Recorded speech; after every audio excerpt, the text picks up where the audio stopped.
Hello everyone, welcome to educating young minds. I am Manisha Parihar और इस video में हम कवर करेंगे क्लास 6 साइंस एनसीईआरटी के chapter number 11 light shadows and reflections का पार्ट 2। इससे पहले पार्ट 1 भी बन चुका है। अगर आपने पार्ट 1 नहीं देखा है तो पहले पार्ट 1 को देखिए। पार्ट 1 में हमने बात की थी लाइट के बारे में, सोर्सेज ऑफ लाइट के बारे में हमने पढ़ा। फिर हमने पढ़ा luminous and non luminous objects के बारे में, transparent, opaque and translucent objects के बारे में भी हमने पढ़ लिया। अब हम बात करने वाले हैं एक बहुत इंपॉर्टेंट प्रॉपर्टी ऑफ लाइट की, that is light travels in a straight line. But before that, अगर आपने अभी तक एजुकेटिंग यंग माइंड्स को सब्सक्राइब नहीं किया है तो सब्सक्राइब कीजिए। अगर लेक्चर पसंद आए तो वीडियो को लाइक कीजिए और अपने फ्रेंड्स के साथ शेयर भी कीजिए। चलिए तो पढ़ते हैं a very important property of light, that is light travels in a straight line. अब देखिए, लाइट जो है वो किसी भी सोर्स से अगर किसी ऑब्जेक्ट तक आ रही है या फिर ऑब्जेक्ट से रिफ्लेक्ट होकर कहीं भी जा रही है तो वो हमेशा एक स्ट्रेट लाइन में ही ट्रैवल करेगी। लाइट हमेशा स्ट्रेट लाइन में ट्रैवल करती है। लाइट कभी भी कर्व लाइन में या जिगजैग लाइन में या किसी भी इररेगुलर फैशन में ट्रैवल नहीं करती। लाइट हमेशा स्ट्रेट लाइन में ही ट्रैवल करती है। ओके, अब यहाँ देखिए, ये है लेजर लाइट की बीम्स। क्या आप देख पा रहे हैं कि लाइट कैसे स्ट्रेट लाइन में ट्रैवल कर रही है? चलिए अब हम इस बात को प्रूव करेंगे एक छोटे से एक्सपेरिमेंट के साथ। यहाँ आपको क्या करना है, यहाँ आपको एक पाइप लेनी है और एक साइड में टेबल के एक कैंडल रखनी है। अब आप इस कैंडल को जला दीजिए और इस पाइप के थ्रू इस कैंडल लाइट को देखने की कोशिश कीजिए। क्या आप इस कैंडल लाइट को देख पाएंगे? जी हाँ, बिल्कुल आप इस कैंडल लाइट को देख पाएंगे। अब आपको क्या करना है, अब आपको इस पाइप को थोड़ा सा बेंड कर देना है। यहाँ से इस पाइप को मोड़ दीजिए और फिर से कोशिश कीजिए इस कैंडल लाइट को देखने की। क्या आप अब इस कैंडल लाइट को देख पाएंगे? बिल्कुल भी नहीं। करके देखिए, आप इस कैंडल लाइट को नहीं देख पाएंगे। अब ऐसा क्यों हुआ? ऐसा इसलिए हुआ क्योंकि देखिए, मैंने आपको पहले भी समझाया था कि किसी भी ऑब्जेक्ट को देखने के लिए उससे रिफ्लेक्टेड लाइट आपकी आंखों तक पहुंचनी चाहिए, राइट?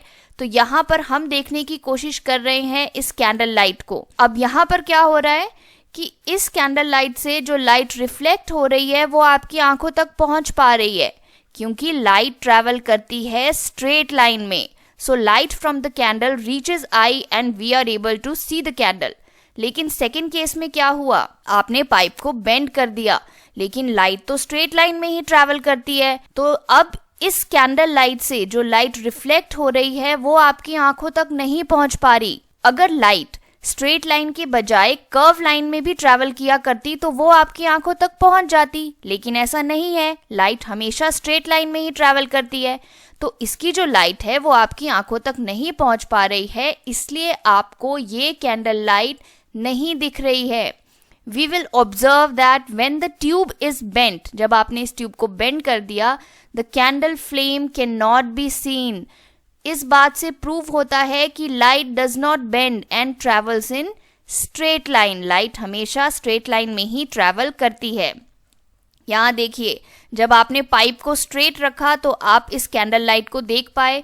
जब आपने पाइप को यहाँ से बेंड कर दिया तो आप इस कैंडल लाइट को नहीं देख पाएंगे क्योंकि यहाँ तक आकर लाइट जो है वो ब्लॉक हो गई, इससे आगे ट्रैवल नहीं कर पाएगी।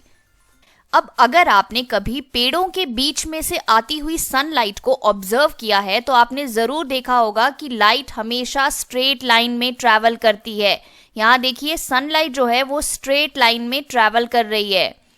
सिमिलरली विंडो से आती हुई लाइट को भी अगर आपने देखा है तो यहाँ पर भी पता चल रहा है कि लाइट स्ट्रेट लाइन में ट्रैवल कर रही है। अगर आपने रात के टाइम में हेडलाइट्स को, व्हीकल्स की हेडलाइट्स को ऑब्जर्व किया है तो उससे भी पता चलता है कि लाइट स्ट्रेट लाइन में ही ट्रैवल करती है।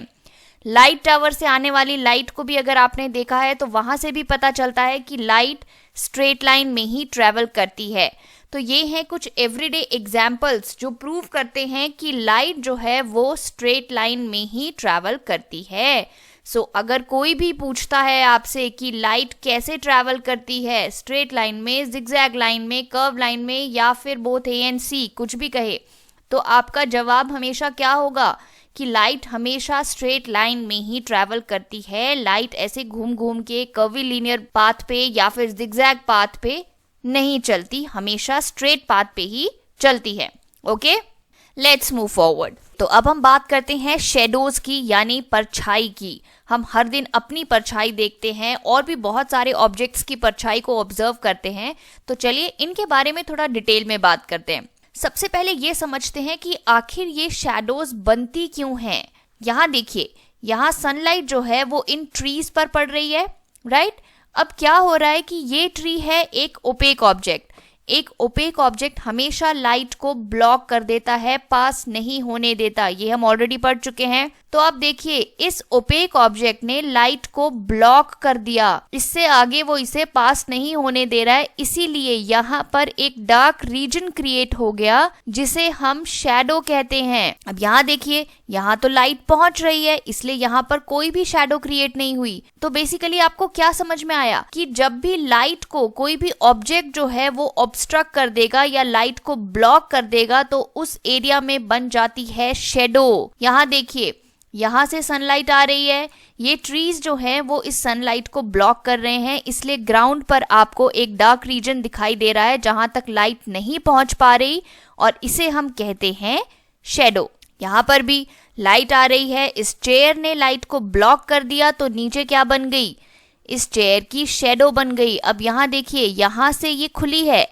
यहाँ से लाइट पास कर पा रही है, तो यहाँ ये लाइट पहुंच रही है नीचे शैडो में भी। लेकिन जिस एरिया ने लाइट को ब्लॉक कर दिया वो एरिया नीचे डार्क कलर का, ब्लैक या ग्रे कलर का बन गया, जिसे हम शैडो कहते हैं। ओके, तो एक और बार इस तरह से समझते हैं। ये है हमारा सोर्स ऑफ लाइट। अब सोर्स ऑफ लाइट से लाइट आ रही है, ठीक है। हमने क्या किया, इस सोर्स ऑफ लाइट के पाथ में रख दिया एक ओपेक ऑब्जेक्ट। इसके रास्ते में हमने एक ओपेक ऑब्जेक्ट को रख दिया। अब ओपेक ऑब्जेक्ट ने इसकी लाइट को ब्लॉक कर दिया, इससे आगे नहीं जा पा रही है लाइट।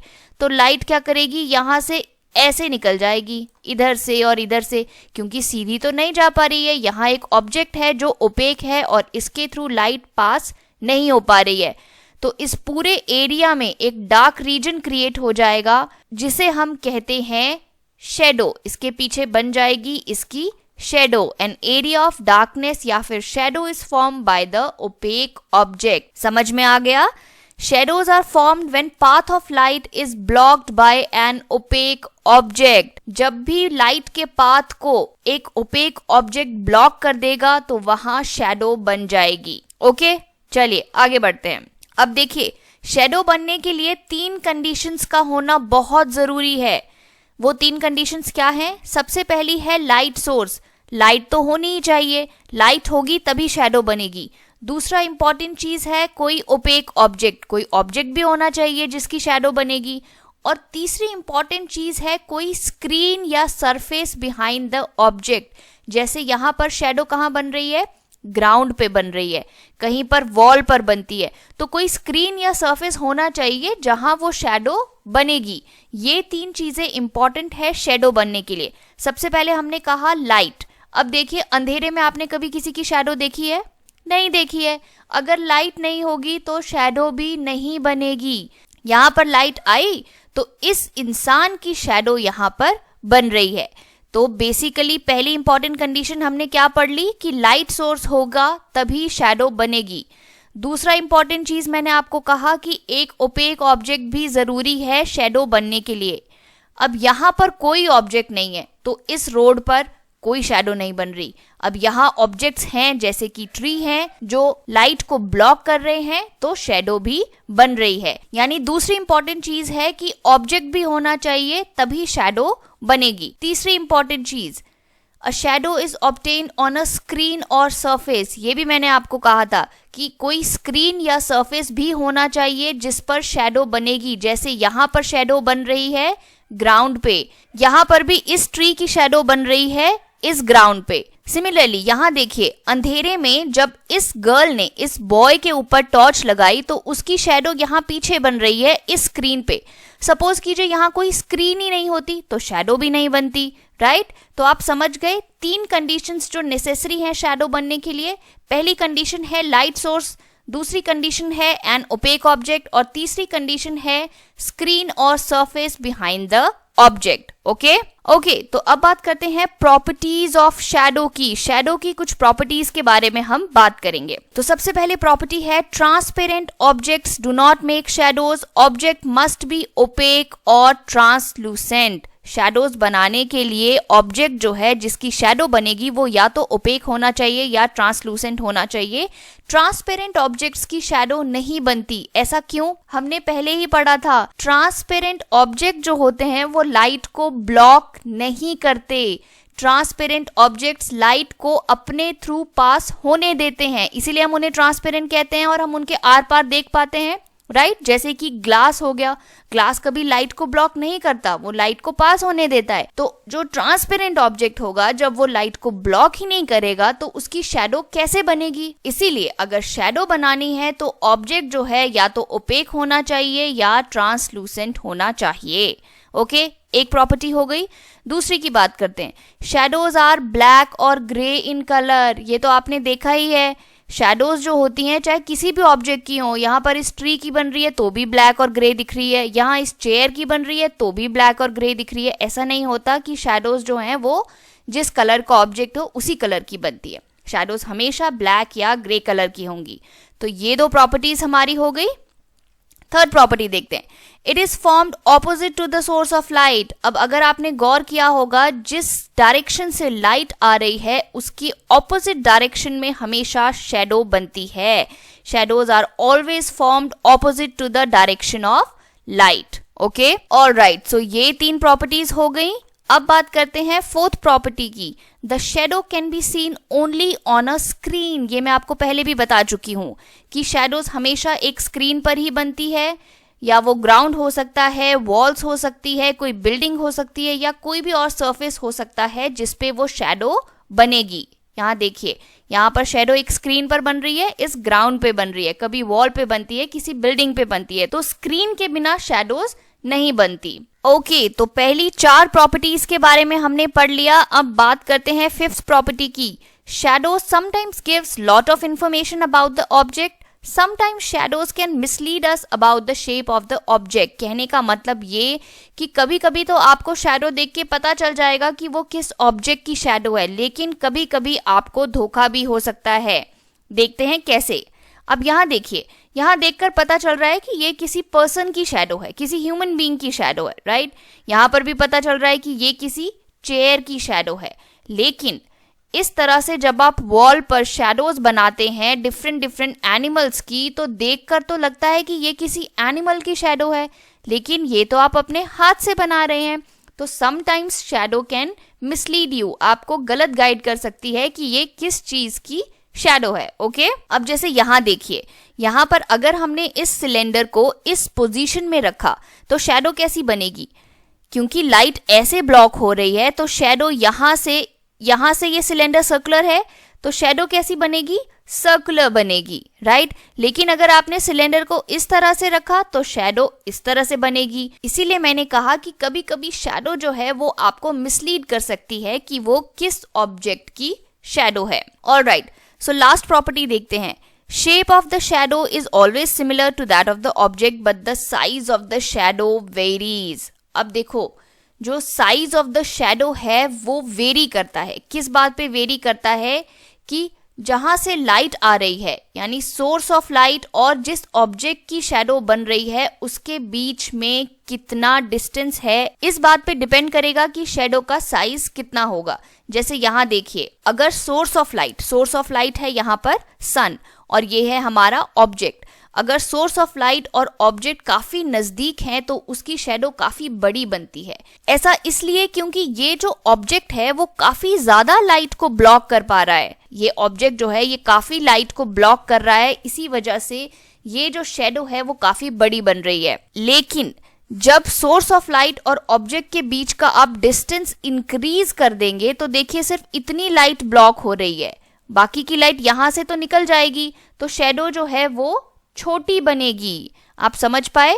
जब आपने ऑब्जेक्ट को सोर्स से नजदीक कर दिया, सोर्स ऑफ लाइट से नजदीक कर दिया, तो काफी ज्यादा लाइट ब्लॉक हो गई। इस वजह से शैडो जो है वो काफी बड़ी बनेगी, क्योंकि देखिए यहां से लाइट ब्लॉक होना शुरू हो गई, यहां से लाइट नहीं जा पाएगी, सिर्फ यहां से होकर निकल जाएगी, राइट? तो काफी बड़ी शैडो बन गई। लेकिन अगर आपने ऑब्जेक्ट को दूर कर दिया तो आपकी शैडो जो है वो छोटी बनेगी। ओके, समझ गए? ओके, तो अगर आप शैडोज वाला पोर्शन अच्छे से समझ गए तो आपको इस क्वेश्चन का आंसर देना है। Dash is formed when an opaque object comes in the path of light. Shadow, a colorful image, both A and B. Very easy, right? A shadow is formed जब भी opaque object comes in the path of light. Next देखते हैं, conditions necessary for formation of shadows are. मैंने बताया था कौन कौन सी 3 conditions हैं जो necessary हैं for the formation of shadows. Light source, opaque object और स्क्रीन। ये तीनों चीजें जब होंगी, ये लाइट सोर्स हो गया, ये हो गया आपका ओपेक ऑब्जेक्ट, और ये ग्राउंड जो है वो स्क्रीन है जहां ये शैडो बन रही है। ये तीनों कंडीशंस जब होंगी तभी एक शैडो बनेगी। ओके, तो यहाँ खत्म हुआ हमारा शैडोज वाला पोर्शन। अब हम पढ़ेंगे मिरर्स एंड रिफ्लेक्शन के बारे में। तो चलिए मिरर के बारे में बात करते हैं। मिरर हम सब ने देखा है, हम सबके घर में होता है, हम ऑलमोस्ट हर दिन अपना चेहरा शीशे में देखते हैं। कितना अमेजिंग है ना कि आप एकदम से तैयार हुए, आप मिरर में अपने आप को देख सकते हैं। इमेजिन करिए कि अगर मिरर नहीं होता तो आप अपने आप को देख ही नहीं पाते कि आप लग कैसे रहे हैं, राइट? कितनी अमेजिंग चीज है। तो जब भी आप मिरर में अपने आप को देखते हैं, आपको अपना चेहरा दिखाई देता है। What you see is reflection of your face in the mirror. In fact, आसपास जो भी चीजें पड़ी हैं वो भी आपको दिखाई देती हैं। जैसे यहाँ एक मिरर लगा है तो यहाँ इस झूमर की रिफ्लेक्शन पड़ रही है, तो मिरर में झूमर भी दिखाई दे रहा है। यहाँ कोई पेंटिंग भी दिखाई दे रही है जो शायद इस तरफ होगी। So we also see reflections of other objects that are in front of the mirror. In fact, यही चीज आपने ऑब्जर्व की होगी कि कहीं भी काम वाटर होता है तो वहां आपको ट्रीज की या सराउंडिंग में जो माउंटेन्स है उसकी रिफ्लेक्शन भी पानी में दिखाई देती है। यू मस्ट हैव सीन, कभी ना कभी जरूर देखा होगा कि ट्रीज, बिल्डिंग्स या अदर ऑब्जेक्ट्स की जो रिफ्लेक्शन है वो आपको पानी में दिखाई देती है जहां पर काम वाटर है। बहुत ज्यादा क्लियर इमेज नहीं होती, लेकिन फिर भी आपको वो इमेज दिखाई देती है, राइट? सो बेसिकली ऐसा क्या है मिरर में जो हम अपने आप को उसमें देख पाते हैं? Why we are able to see our self in the mirror, ये हम समझने की कोशिश करेंगे। देखिए इसमें भी ऐसा ही होता है कि it is due to reflection of light कि आप अपने आप को मिरर में देख पा रहे हैं। थोड़ा डिटेल में इसको समझते हैं। हम ऑलरेडी ये बात जानते हैं कि किसी भी ऑब्जेक्ट को देखने के लिए क्या होना चाहिए। अब तक तो आपको याद हो जाना चाहिए ये बात। किसी भी ऑब्जेक्ट को देखने के लिए उससे रिफ्लेक्ट की हुई लाइट आपकी आंखों तक पहुंचनी चाहिए, तो आप उस ऑब्जेक्ट को देख पाएंगे। अब यहाँ क्या होता है, इमेजिन करिए आप यहाँ इस मिरर के आगे खड़े हैं और आप पर पड़ रही है लाइट। इमेजिन कर लीजिए सन की तरफ से आप पे लाइट पड़ रही है, या कोई भी और लाइट सोर्स, बल्ब, ट्यूबलाइट, कुछ भी। तो आप पर पड़ रही है लाइट, आप खड़े हैं इस मिरर के आगे। अब इसके बाद क्या होगा, जैसे ही लाइट आप पर पड़ेगी आपकी बॉडी लाइट को रिफ्लेक्ट करेगी ना चारों डायरेक्शन में। आपकी बॉडी ने लाइट को रिफ्लेक्ट किया और इस तरफ से जो लाइट रिफ्लेक्ट हुई वो जाकर पड़ी मिरर पे। अब मिरर क्या करेगा, मिरर उस लाइट को फिर से रिफ्लेक्ट कर देगा और ये रिफ्लेक्टेड लाइट जब आपकी आंखों तक पहुंचेगी तो आपको अपना चेहरा मिरर में दिखाई देगा। So it is due to reflection that image of a object is seen in the mirror. अब देखिए सोचने वाली बात यह है कि मैंने आपको बताया था कि ऑलमोस्ट सारे ऑब्जेक्ट्स जो हैं वो लाइट को रिफ्लेक्ट करते हैं। ये पेंसिल स्टैंड भी लाइट को रिफ्लेक्ट कर रहा था। यहाँ जितने भी ऑब्जेक्ट्स पड़े हैं, बेड, लैंप, प्लांट्स, ये सारी चीजें लाइट को रिफ्लेक्ट कर रही हैं। तो फिर ऐसा क्यों है कि हमें हमारा चेहरा सिर्फ मिरर में दिखाई दे रहा है और किसी ऑब्जेक्ट में नहीं दिखाई दे रहा? तो चलिए हम इसी चीज को समझने की कोशिश करते हैं कि क्यों ऐसा होता है कि मिरर में तो हमें अपना चेहरा दिखाई देता है, लेकिन हमारे आगे टेबल हो, पेपर हो या कोई भी और चीज हो, जैसे डोर हो, तो उसमें हमें अपना चेहरा नहीं दिखाई देता। जबकि हम ये बात जानते हैं कि हर ऑब्जेक्ट लाइट को रिफ्लेक्ट करने की कैपेसिटी रखता है, हर ऑब्जेक्ट लाइट को रिफ्लेक्ट करता है। तो ऐसा क्यों है कि सिर्फ हमें मिरर में ही अपना चेहरा दिखाई देता है? ऐसा इसलिए है क्योंकि हर ऑब्जेक्ट सेम तरह से लाइट को रिफ्लेक्ट नहीं करता। इसको समझते हैं। देखिए, दो तरह से ऑब्जेक्ट्स लाइट की रिफ्लेक्शन करते हैं, एक होती है रेगुलर रिफ्लेक्शन, एक होती है इररेगुलर रिफ्लेक्शन। अब रेगुलर रिफ्लेक्शन में क्या होता है कि जब भी ray of light falls on a smooth surface like mirror, जब भी लाइट की रेज किसी बहुत स्मूथ सरफेस पे पड़ती हैं जैसे कि मिरर, तो वो सारी लाइट रेज पैरेलली रिफ्लेक्ट हो जाती हैं सेम डायरेक्शन में। ऐसे देखिए, इस तरह की रिफ्लेक्शन होती है मिरर में, हाईली पॉलिश्ड मेटल में और काम वाटर में। ये लाइट की जो रेज आ रही हैं ये सारी रिफ्लेक्ट हो जाती हैं पैरेलली। आप देख रहे हैं ना, ये सारी रेज पैरेलल है इन द सेम डायरेक्शन। इस वजह से आपको मिरर में या काम वाटर में या फिर बहुत हाईली पॉलिश मेटल है उसमें अपना चेहरा दिखाई देता है। आपने ऑब्जर्व किया होगा, नई नई स्टील्स की प्लेट्स में भी आपको अपना चेहरा दिखाई देता है। ऐसा इसलिए क्योंकि वो बहुत ही ज्यादा पॉलिश्ड है, स्मूथ है। अब इस वजह से क्या होता है, वहां होती है रेगुलर रिफ्लेक्शन, और रेगुलर रिफ्लेक्शन होने के कारण आपको अपना चेहरा जो है, अपनी इमेज जो है वो इतनी क्लियर दिखाई देती है।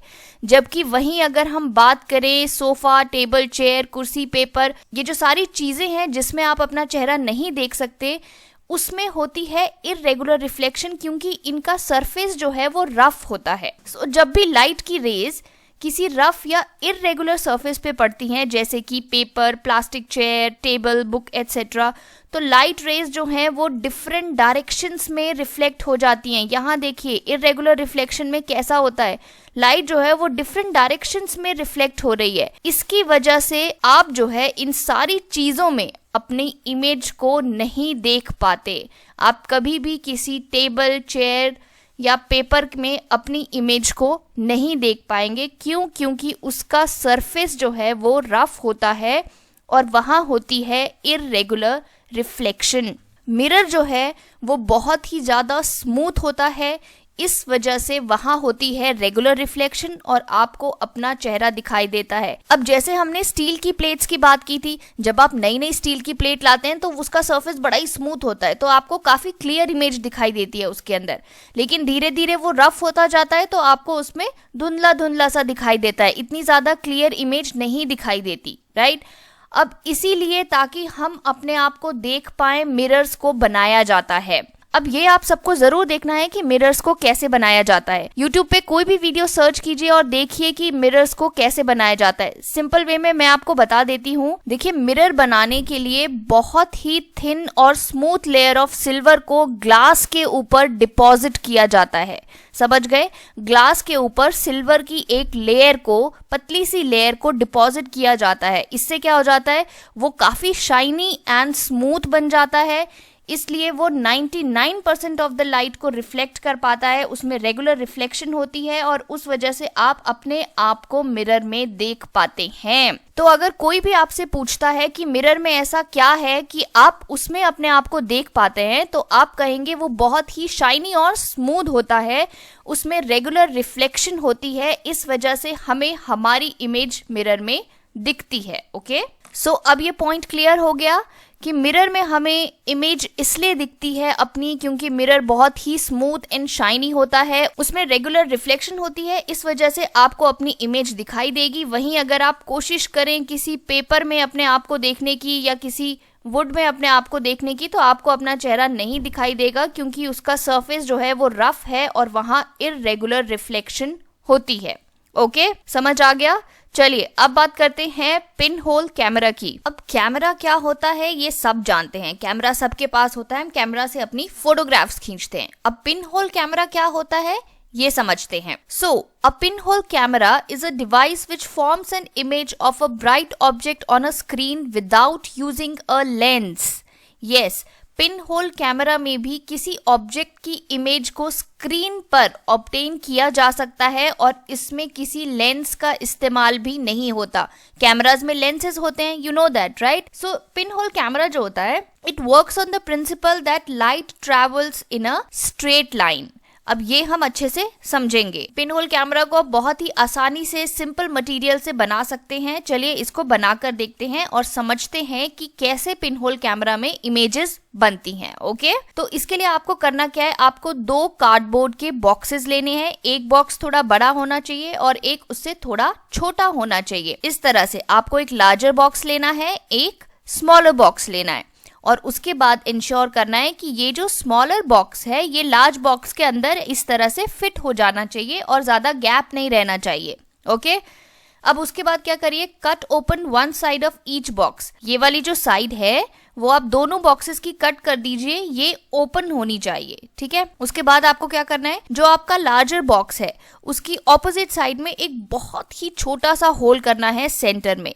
ये था आपका लार्जर बॉक्स, तो ये वाली साइड तो ओपन रहेगी और जो ये वाली साइड है इसकी ऑपोजिट साइड, यहाँ पर आपको एक छोटा सा होल करना है, एक पिन साइज का होल करना है। अब क्या करना है, जो स्मॉलर बॉक्स था उसके इस तरफ, यानी ये जो ओपन साइड है इसकी ऑपोजिट तरफ आपको 5 सेंटीमीटर का एक स्क्वायर काटना है और इस एरिया को कवर कर दीजिए विथ ट्रेसिंग पेपर।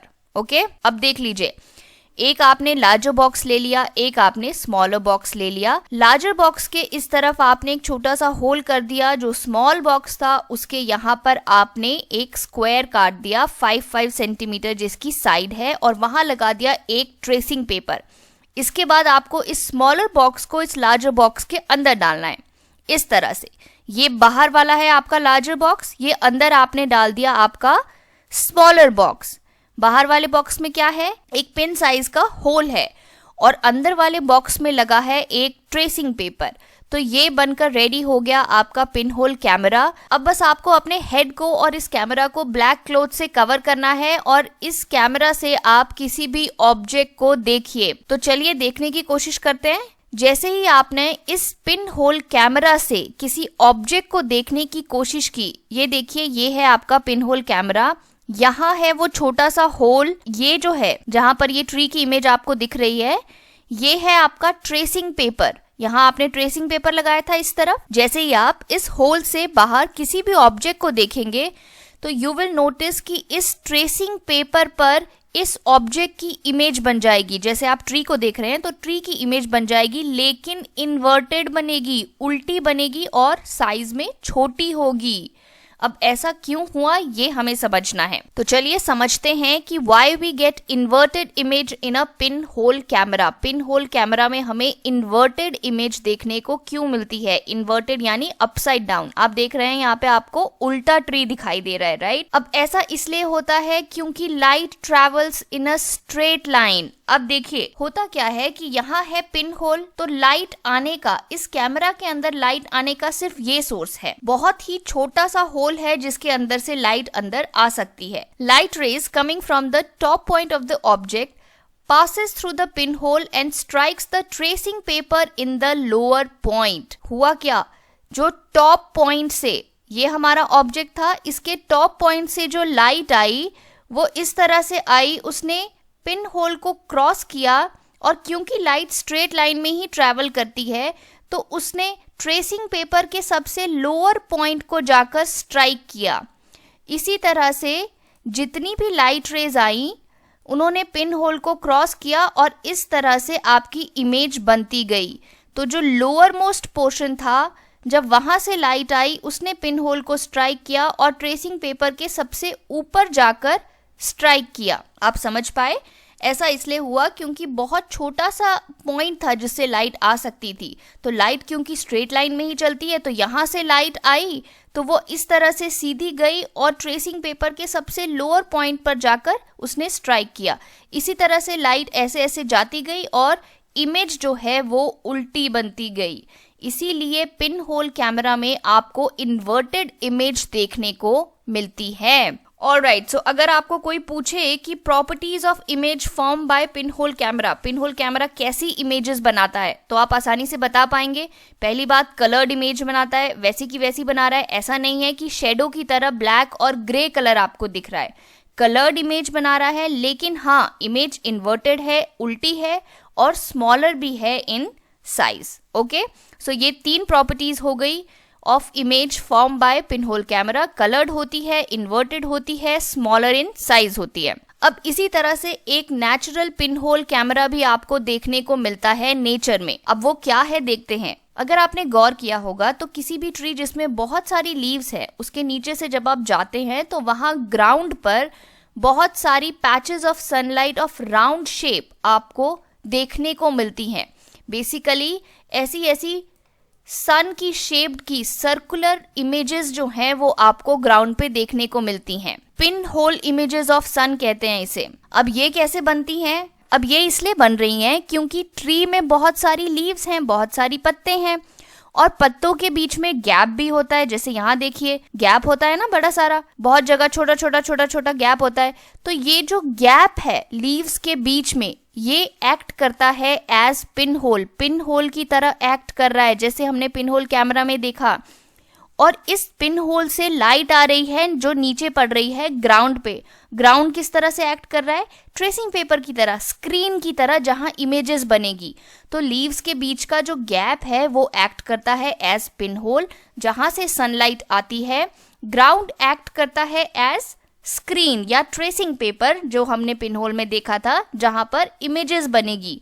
और उसकी वजह से सन की जो इमेज है वो ग्राउंड पर नीचे बनती है। सर्कुलर इमेजेस आपको देखने को मिलती हैं जिन्हें हम कहते हैं पिन होल इमेजेस ऑफ सन। तो ये है हमारा pin hole camera in nature, जो आपको नेचर में देखने को मिलता है जब भी आप किसी ट्री के नीचे से जाते हैं जिसमें बहुत सारी लीव्स हों। तो जब सनलाइट ऐसे ट्री पे पड़ेगी तो नीचे आपको सन की सर्कुलर इमेजेस दिखाई देती हैं, जिनको हम पिन होल इमेजेस ऑफ सन कहते हैं। ऑलराइट, सो अगर आप इस चीज को समझ गए तो match the following about the natural pin hole camera. इसमें ऑब्जेक्ट क्या है, पिन होल्स क्या है और स्क्रीन क्या है, आपको मैच करना है कि जो नेचुरल पिन होल कैमरा की हमने बात की उसमें ऑब्जेक्ट क्या था, पिन होल की तरह कौन काम कर रहा है और स्क्रीन की तरह कौन काम कर रहा है। मैंने अभी अभी आपको समझाया, ऑब्जेक्ट था सन की इमेजेस बन रही हैं।